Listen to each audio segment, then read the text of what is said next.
நம்ம உலகம் எவ்வளோ அட்வான்ஸ்டா போயிட்டு இருக்கு. ஏஐ டெக்னாலஜி வந்துருச்சு.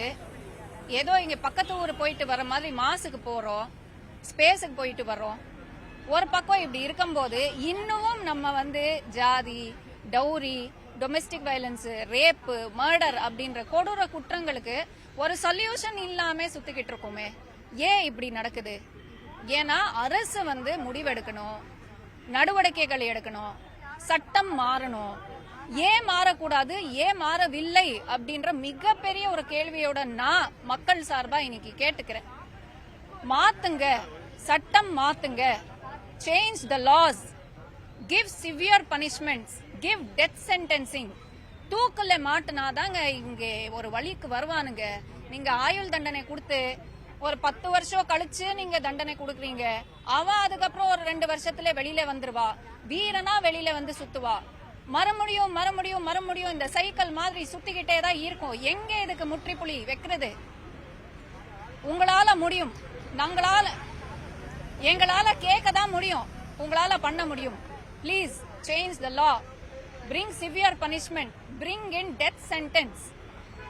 கவினுக்கு நடந்த விஷயம் வேற யாருக்குமே இனிமேல் நடக்க கூடாது. இப்படி ஆணவ கொலைகள் நடக்க கூடாது அப்படின்னு நம்ம சொன்னோம். 10 வருஷம் முன்னாடியே சொன்னோம். எப்போ சங்கர் இறந்து போனப்போ சொன்னோம். அந்த பொண்ணு கௌசல்யா சிங்கப்பெண், உண்மையான சிங்கப்பெண்ணா கௌசல்யா தான்.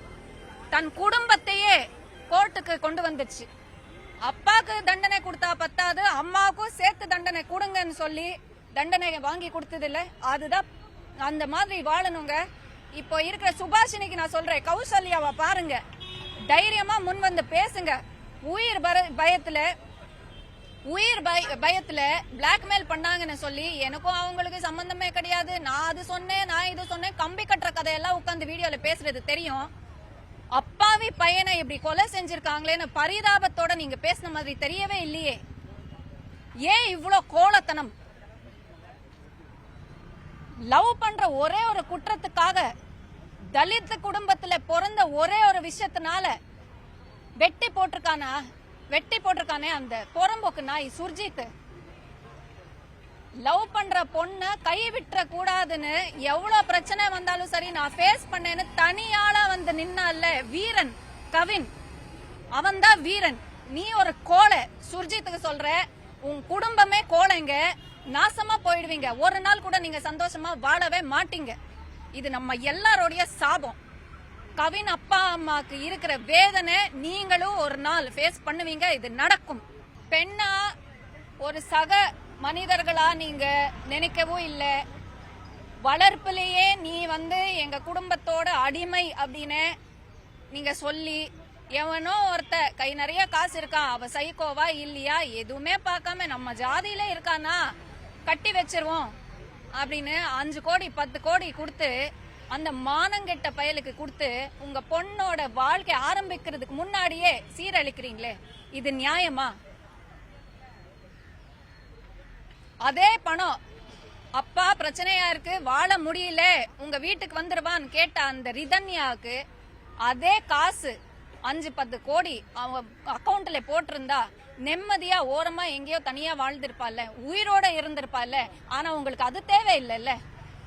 பெருமைதான், ஜாதி பெருமை, ஒருத்தனுக்கு ஒருத்தின்னு செத்தா அதான் பெருமைன்னு சொல்றா இல்ல அந்த அப்பன். என்னதான் சொல்றது இவனுங்கள? சரி, அந்த உங்க அப்பா அம்மா ஜெனரேஷன்ல முடிஞ்சது, உங்க தாத்தா பாட்டி ஜெனரேஷன்ல முடிஞ்சது. இந்த ஜெனரேஷன்ல தானே இருக்கீங்க. நல்லா படிச்சிருக்கீங்க, நல்ல வேலையில இருக்கீங்க, வெளிநாட்டுக்கு எல்லாம் போய் சுத்திட்டு வரீங்கல்ல. அந்த நாட்டுல இருக்கிற ரூல்ஸ் எல்லாம் ஃபாலோ பண்ண தெரியுது, அந்த நாட்டுல போடுற ரூல்ஸ் எல்லாம் ஃபாலோ பண்ண தெரியுது இல்ல. இங்க மட்டும் ஏன் நீங்க இப்படி பண்றீங்க? ஏன்னா சட்டம் ஸ்ட்ராங்கா இல்ல. என்ன வேணாலும் பண்ணலாம், பணம், பவர், இன்ஃபுளுன்ஸ் இருந்தா போதும், யார் என்ன வேணாலும் பண்ணலாம், எஸ்கேப் ஆயிடலாம் அப்படின்ற தைரியத்துல தானே நடக்குது எல்லாமே.